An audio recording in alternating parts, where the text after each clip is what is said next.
Muito bem, estamos de volta e agora para o estudo bíblico da noite. Nós estamos estudando nesses dias os 10 mandamentos. Hoje já é o terceiro estudo da série. E um desafio que eu estabeleci logo no início desta série é o desafio de você memorizar os 10 mandamentos, ok? Eu espero que você tenha aceitado o desafio e eu espero que você esteja se esforçando para memorizar os 10 mandamentos. É fácil. Se você memorizar um mandamento por dia, no final de 10 dias terá cumprido toda a tarefa. Então, eu vou ler os 10 mandamentos, porque assim isso vai ajudando você na sua tarefa, no seu desafio de memorização dos 10 mandamentos. Então, ouça com atenção, vou ler Êxodo 20, versos de 1 a 17. Ouça com atenção, ouça com fé, com alegria, com interesse.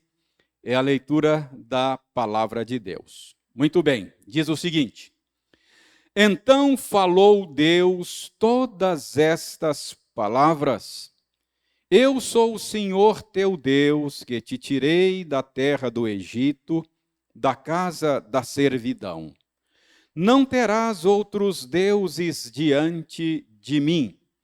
Não farás para ti imagem de escultura, nem semelhança alguma do que há em cima nos céus, nem embaixo na terra, nem nas águas debaixo da terra.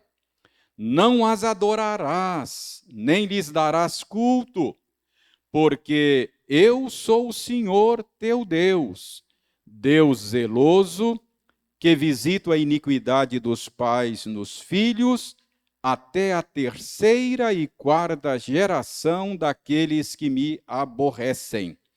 E faço misericórdia até 1000 gerações daqueles que me amam e guardam os meus mandamentos. Não tomarás o nome do Senhor teu Deus em vão, porque o Senhor não terá por inocente o que tomar o seu nome em vão. Lembra-te do dia de sábado para o santificar. 6 dias trabalharás e farás toda a tua obra. Mas o sétimo dia é o sábado do Senhor teu Deus. Não farás nenhum trabalho, nem tu, nem o teu filho, nem a tua filha, nem o teu servo, nem a tua serva, nem o teu animal, nem o forasteiro das tuas portas para dentro. Porque em 6 dias fez o Senhor os céus e a terra, o mar e tudo o que neles há, e ao sétimo dia descansou. Por isso, o Senhor abençoou o dia de sábado e o santificou. Honra teu pai e tua mãe, para que se prolonguem os teus dias na terra que o Senhor teu Deus te dá. Não matarás, não adulterarás, não furtarás, não dirás falso testemunho contra o teu próximo. Não cobiçarás a casa do teu próximo. Não cobiçarás a mulher do teu próximo, nem o seu servo, nem a sua serva, nem o seu boi, nem o seu jumento, nem coisa alguma que pertença ao teu próximo. Irmãos, vamos orar pedindo ao Senhor Deus a bênção da iluminação, a fim de que possamos compreender corretamente o texto e aprender com ele. Senhor, nós mais uma vez agradecemos-te a bênção de poder nos debruçar sobre o texto da tua palavra.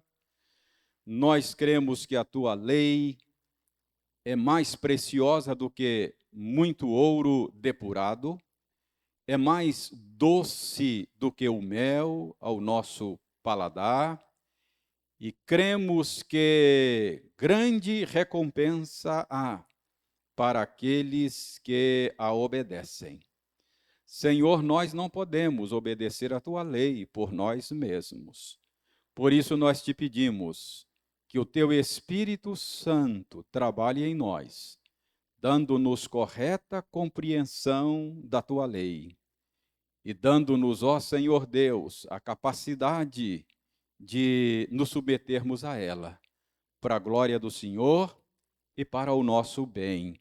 Nós oramos em nome de Jesus. Amém. Muito bem, meus irmãos, nós já, como eu disse antes, estamos hoje no terceiro estudo desta série.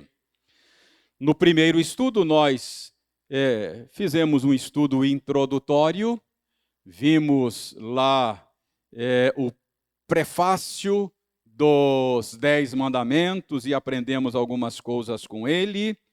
E no segundo estudo, que foi na última semana, nós começamos a estudar o primeiro mandamento. Qual é o primeiro mandamento? O primeiro mandamento está no livro do Êxodo, capítulo 20, verso 3, nós lemos: não terás outros deuses diante de mim. Este é o primeiro mandamento. Vamos recordar algumas coisas que aprendemos na semana passada. Na semana passada, eu disse a vocês que é sintomático que o Senhor Deus tenha colocado este mandamento em primeiro lugar, que ele tenha colocado esse mandamento no topo da lista. Eu disse que isto significa que a nossa relação com Deus é a relação mais básica na qual nós nos encontramos. Esse primeiro mandamento trata da nossa relação com Deus. Isso significa que a nossa relação com Deus é aquela relação mais fundamental para a qual nós fomos criados. Nós fomos projetados para o relacionamento com Deus. Mas eu disse também, na quarta-feira passada, que o fato de este mandamento ser o primeiro, está aí no topo da lista, significa também que ele é um mandamento fundamental para os demais mandamentos que vêm depois dele.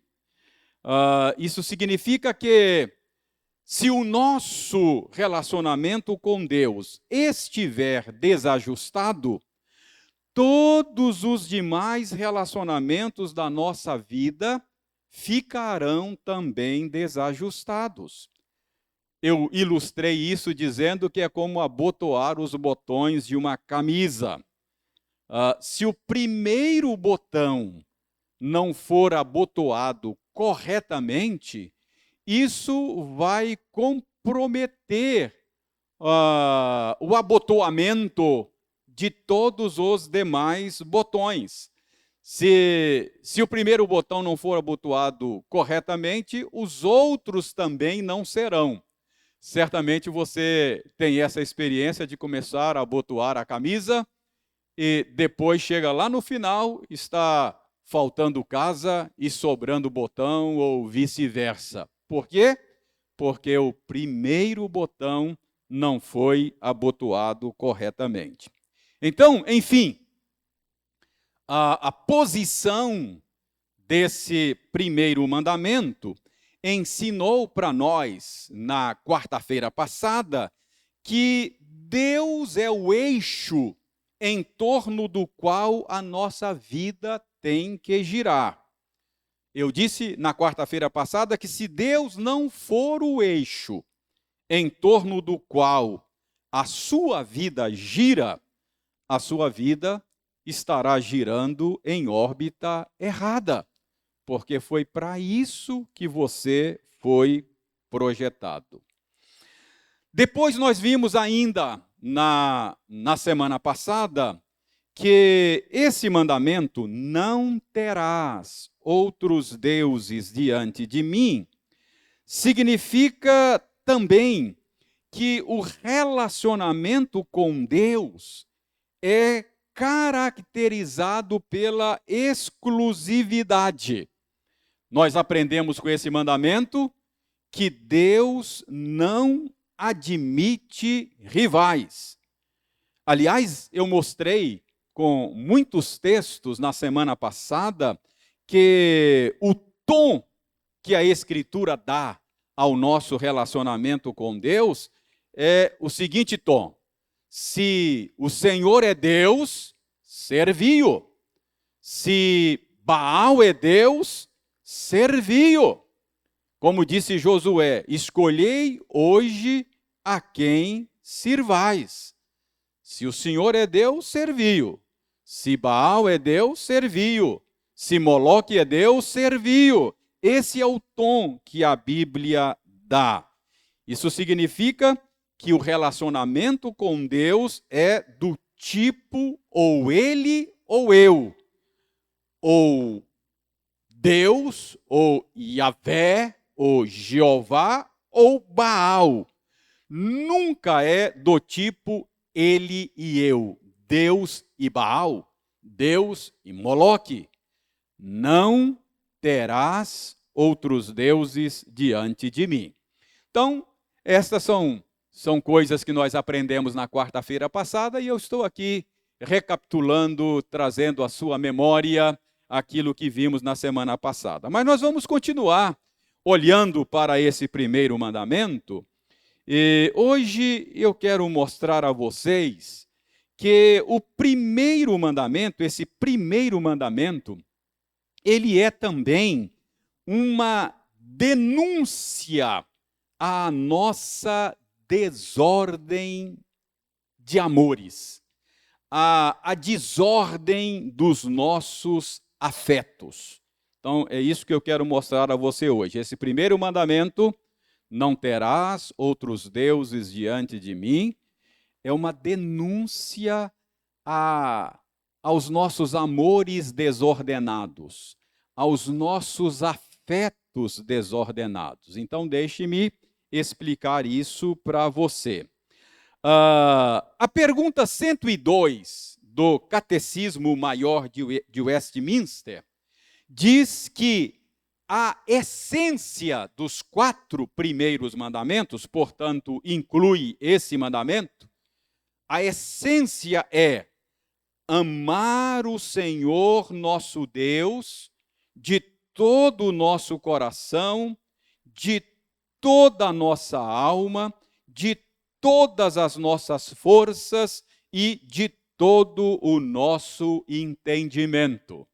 Então, o Catecismo Maior de Westminster nos ensina que o primeiro mandamento, os 4 primeiros, então inclui o primeiro mandamento nos ensina ou requer de nós que nós amemos o Senhor nosso Deus de todo o nosso coração.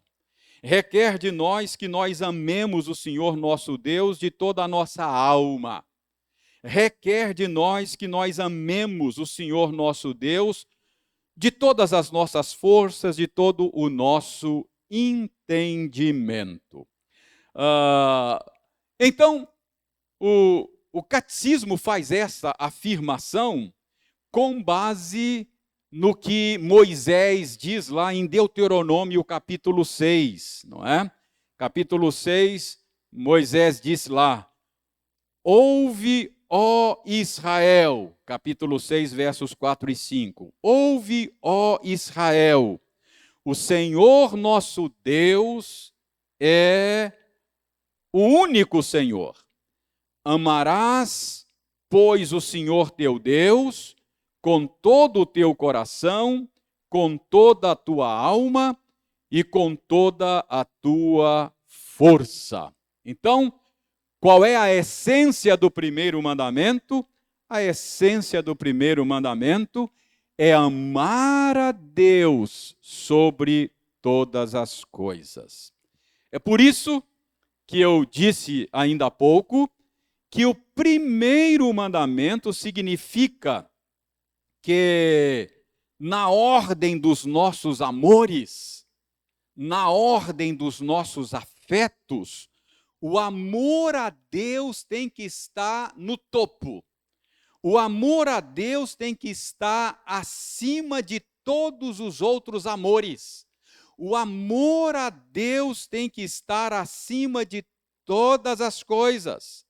O que o primeiro mandamento requer é que a nossa devoção a Deus esteja acima de todas as demais devoções. Então, preste bem atenção, eu estou dizendo que o primeiro mandamento denuncia a desordem dos nossos amores, a desordem dos nossos afetos. Quem articulou esse assunto, essa questão da desordem dos nossos amores, foi Agostinho de Hipona, não é? O bispo de Hipona. Ele desenvolveu uma ideia, ele desenvolveu uma tese que ficou conhecida como Ordo Amoris, isto é, a ordem dos amores.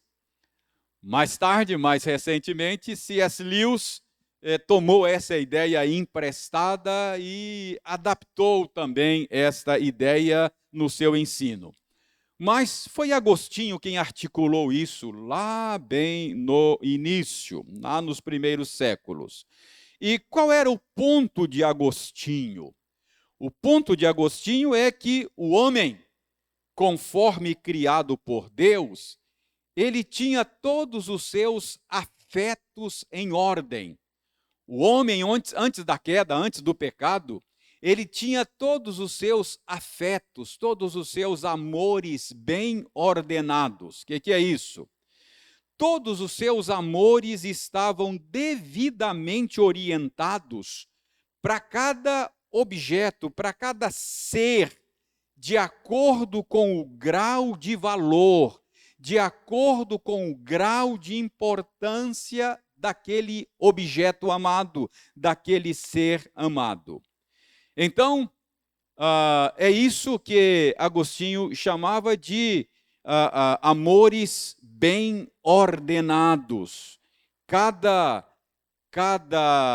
afeto, cada amor era direcionado de acordo com a valoração do ser, do objeto. Em outras palavras, antes da queda, o ser humano original, ele amava cada coisa de acordo com a sua importância. Cada coisa era amada, cada coisa era desejada de acordo com a sua importância. Portanto, sendo Deus o bem maior do ser humano, sendo Deus o sumo bem do ser humano, então o ser humano, tendo os seus amores bem ordenados, amava Deus acima de todas as coisas. O ser humano, ele foi projetado para amar a Deus acima de todas as coisas. Então, nesta ordem de amores, Deus ocupa a posição suprema.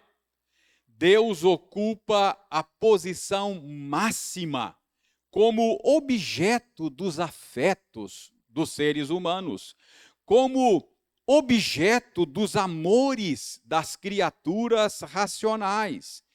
Então, segundo Agostinho, e isso com boa base bíblica, o ser humano foi projetado para amar a Deus sobre todas as coisas e para encontrar em Deus a vida plena, a vida significativa, a vida que vale a pena ser vivida. Então, Agostinho ensinava que Deus mesmo colocou nas suas criaturas racionais esse desejo. Deus mesmo, ao criar o ser humano, colocou na estrutura do seu ser esse anseio pelo seu Criador. A alma humana anseia por repouso, anseia por quietude, anseia por um preenchimento que só pode ser encontrado em Deus. Então, esse é o ensino de Agostinho, e isso com boa base bíblica. Eu disse, por exemplo, o salmista diz lá no Salmo 42, algo que demonstra que o salmista teve, por inspiração de Deus, uma boa percepção desta verdade que Agostinho ensinou mais tarde. O salmista diz lá no Salmo 42, verso 1 e 2: como suspira a corça pelas correntes das águas, assim por ti, ó Deus, suspira a minha alma. E o salmista diz: a minha alma tem sede de Deus. Então, o ser humano foi criado, o ser humano foi projetado para amar a Deus acima de todas as coisas. Então, o ser humano original, o ser humano antes da queda, o ser humano como fora criado por Deus, ele tinha todos os seus afetos bem ordenados. Ele tinha todos os seus amores no devido lugar. Ele amava aquilo que é mais importante primeiro. Se Deus é o bem maior, então o maior amor do coração humano era dedicado ao seu Criador, a Deus. Mas, com a queda, aconteceu uma desordem nos nossos afetos. Esse foi o ensino de Agostinho. O pecado causou uma desordem nos nossos amores. Por causa da queda, por causa do pecado, os seres humanos passaram a amar mais as coisas menos importantes e passaram a amar menos as coisas mais importantes. Então, aconteceu uma desordem, uma bagunça nos afetos, nos amores dos seres humanos. Então, é por isso que eu disse, lá no início da nossa aula de hoje, do nosso estudo de hoje, que o primeiro mandamento, cuja essência é amar a Deus sobre todas as coisas, ele é, de fato, uma denúncia a essa desordem de amores que o pecado causou em nós.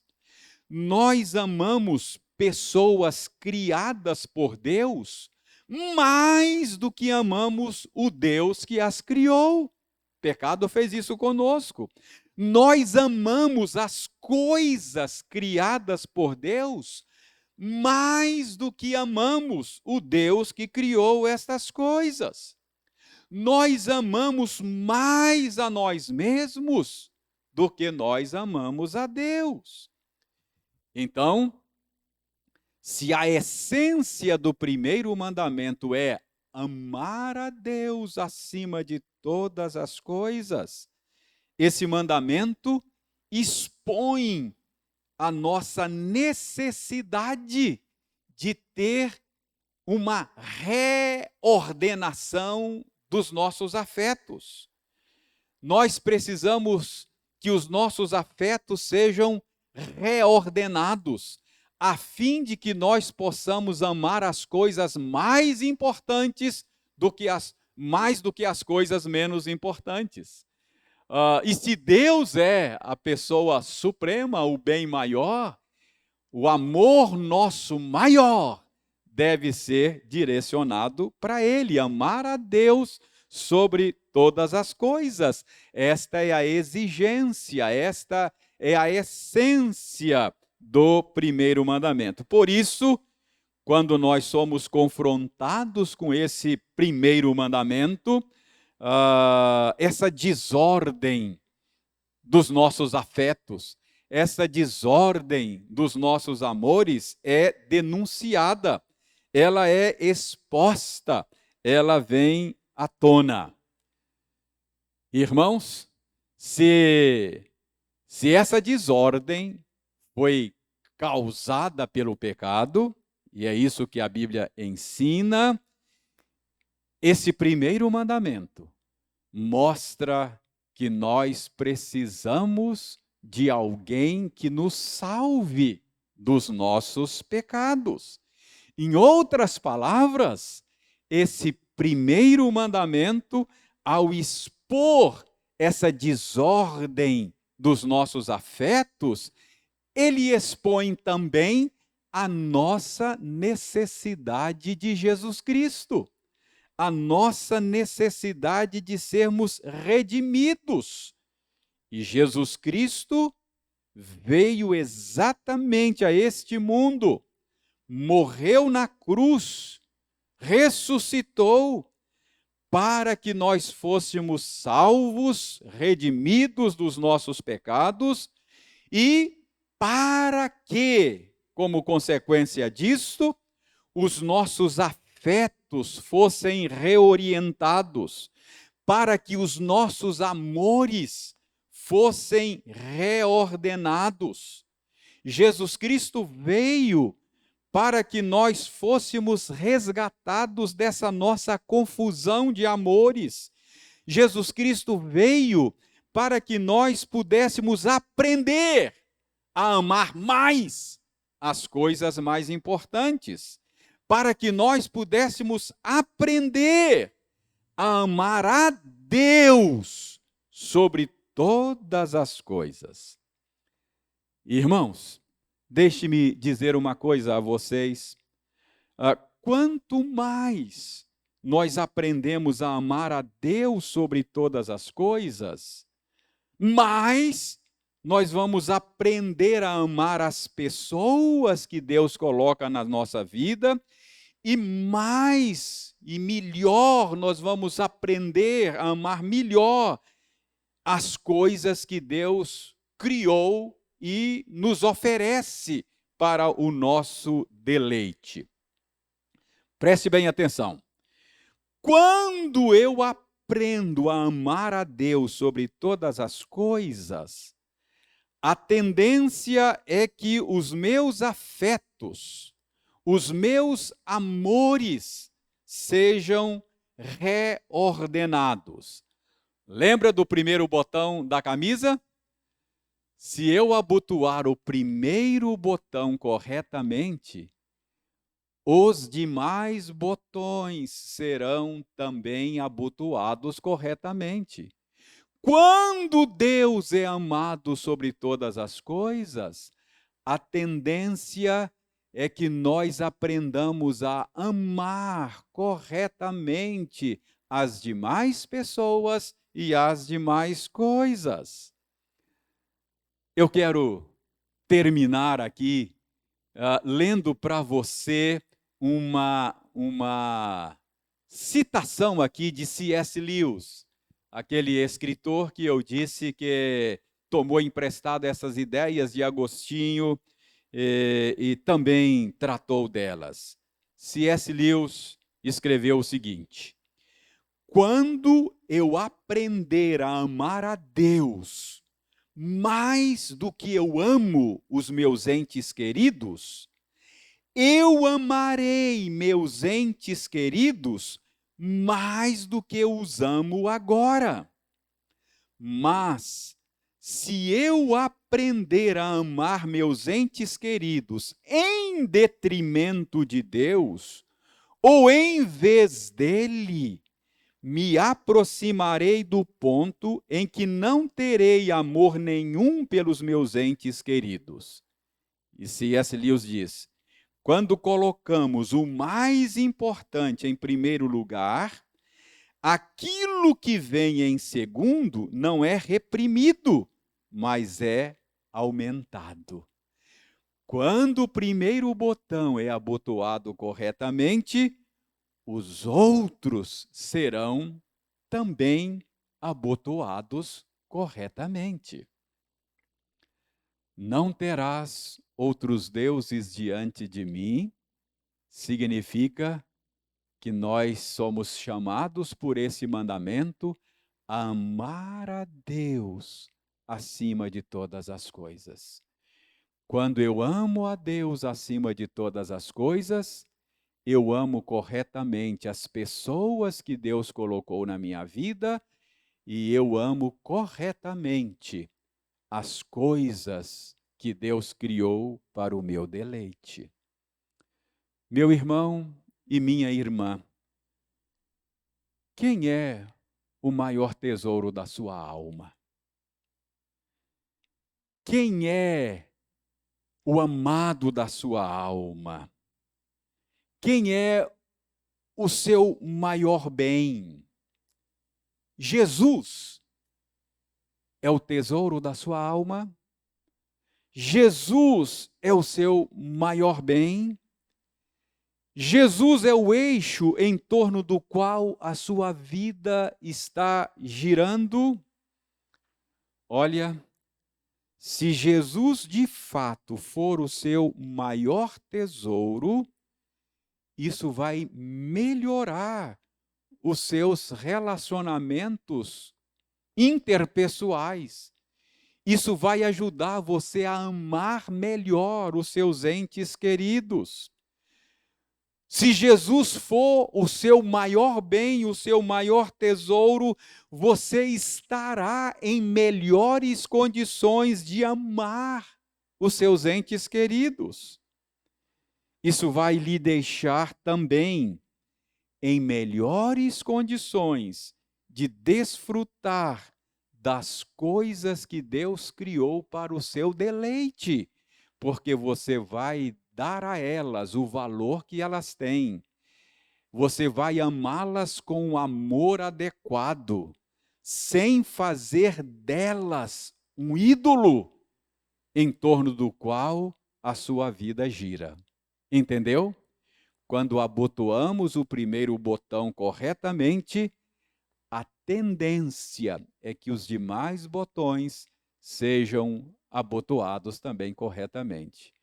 Quando Deus é o seu maior amor, você vai amar corretamente as pessoas que Ele colocou na sua vida e você vai valorizar corretamente, sem se perder nestas coisas criadas por Deus. Você vai valorizar essas coisas corretamente, sem se perder nelas, sem fazer delas um ídolo do seu coração. Não terás outros deuses diante de mim. Amarás o Senhor teu Deus de toda a tua alma, de todo o teu coração, de todas as tuas forças, de todo o teu entendimento. Esse é o ensino do primeiro mandamento. Que Deus exponha a desordem dos amores do seu coração nesta noite. Que Deus exponha a desordem dos amores do meu coração nesta noite, a fim de que, por sua graça, pelo seu Espírito, pelo poder da sua palavra, os nossos amores, os nossos afetos sejam reordenados. E assim nós aprendamos a amar e a valorizar mais as coisas que maior valor têm. Amar e valorizar menos as coisas que menos valor têm. E que nós aprendamos que o bem supremo, o valor maior é Deus mesmo. Que Ele seja amado acima de todas as coisas. Que Deus nos abençoe. Vamos orar? Obrigado, Senhor, pela oportunidade de ouvirmos o ensino da Tua palavra. Mais uma vez, obrigado por tua lei, obrigado por esse mandamento precioso que nos lembra de que fomos feitos para ti e a nossa alma não vai encontrar descanso senão em ti somente. Convença o nosso coração de que o Senhor é o nosso maior bem, o nosso maior tesouro, que a nossa vida não tem nenhum sentido e não tem nenhum significado senão em ti somente. E assim que nós aprendamos a amar as pessoas e amar as coisas que o Senhor nos dá com o amor e o afeto adequado. Nós oramos em nome de Jesus Cristo, o amado da nossa alma. Amém.